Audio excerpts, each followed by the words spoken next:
हमें 190 इयर्स पीछे जाना पड़ेगा।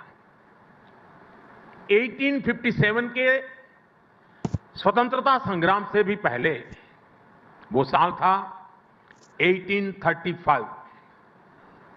1835 में ब्रिटिश सांसद थॉमस बेबिंगटन मैकाले ने भारत को अपनी जड़ों से उखाड़ने के लिए एक बहुत बड़ा अभियान शुरू किया था। उसने ऐलान किया था, मैं ऐसे भारतीय बनाऊंगा, वो दिखने में तो भारतीय होंगे लेकिन मन से अंग्रेज होंगे। और इसके लिए मैकाले ने भारतीय शिक्षा व्यवस्था में आमूलचूल परिवर्तन नहीं बल्कि उसका समूल नाश कर दिया।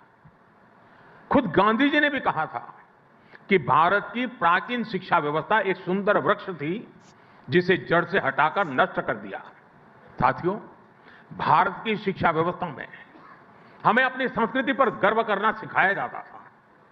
भारत की शिक्षा व्यवस्था में पढ़ाई के साथ ही कौशल पर भी उतना ही जोर था। इसलिए मैकाले ने भारत की शिक्षा व्यवस्था की कमर तोड़ने की ठानी और उसमें सफल भी रहा। मैकाले ने यह सुनिश्चित किया कि उस दौर में ब्रिटिश भाषा, ब्रिटिश सोच को ज्यादा मान्यता मिले और उसका खामियाजा भारत ने आने वाली सदियों में उठाया। साथियों, मैकाले ने हमारे आत्मविश्वास को तोड़ दिया, हमारे भीतरहीन भावना का संचार किया।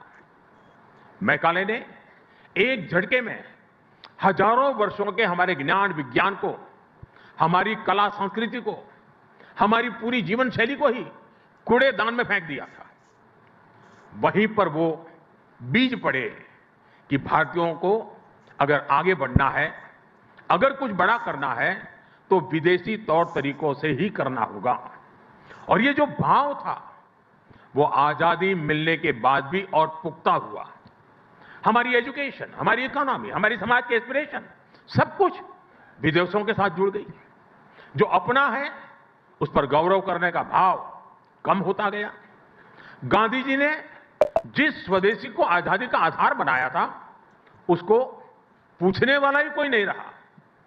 हम गवर्नेंस के मॉडल विदेश में खोजने लगे, हम इनोवेशन के लिए विदेश की तरफ देखने लगे। यही मानसिकता रही जिसकी वजह से इंपोर्टेड आइडिया, इंपोर्टेड सामान और सर्विस सभी को श्रेष्ठ मानने की प्रवृत्ति समाज में स्थापित हो गई। साथियों, जब आप अपने देश को सम्मान नहीं देते हैं तो आप स्वदेशी इकोसिस्टम को नकारते हैं, made in India manufacturing ecosystem को